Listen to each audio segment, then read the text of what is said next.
Grabe, volleyball fans! Isang comeback win ang pinakita ng Creamline Cool Smashers laban sa PLDT High Speed Hitters sa semifinals ng Premier Volleyball League sa SM Mall of Asia noong Sabado.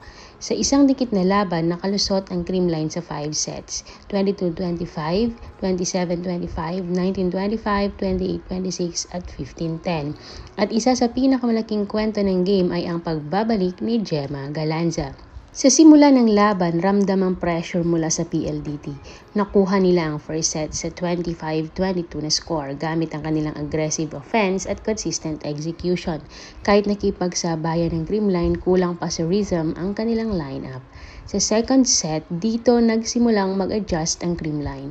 Mas naging compose sila sa crucial points at nakuha nila ang set sa score na 27-25 pero agad ding bumawi ang PLDT sa third set na 25-19 ang score kaya muling napunta sa kabila ang momentum. At dito na pumasok ang turning point, ang unti-unting pag-init ni Gemma Galanza. Coming off from injury, nagsimula siya mula sa bench. Pero habang tumatagal ang laban, mas naging visible ang kanyang impact, both sa scoring at sa presence niya sa court. Nagtapos si Gemma Galanza na may 17 points, pero higit pa doon siya ang naging spark ng comeback ng Creamline, lalo na sa crucial 4th at 5th set. Sa 4th set naman, halos dikit ang laban. Palitan ng errors, palitan ng big plays, pero dito lumabas ang composure ng Creamline. Sa tulong ni Bernadette Pons at Galanza, nagkuha nila ang set sa score na 28-26 para i-force ang deciding 5th set.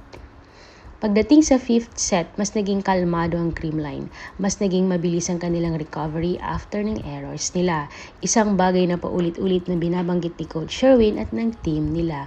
Nag-trust sila sa isa't isa at bawat pagkakamali ay agad nilang binabawi. Dahil dito, tuluyan nilang nakuha ang momentum at tinapos ang laban sa 15-10. Si Gemma Galanza ay mayroong 17 points, comeback mula sa bench.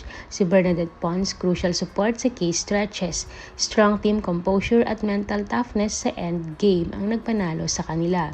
Ang panalong ito ay hindi lang tungkol sa skills kundi sa tiwala, composure at mental strength ng Creamline.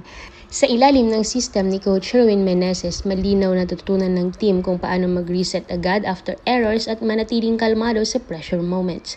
At mas lalong exciting, susunod nilang makakalaban ng Signal HD Spikers mamaya, isang team na 2 beses na nilang naka 5 sets this season.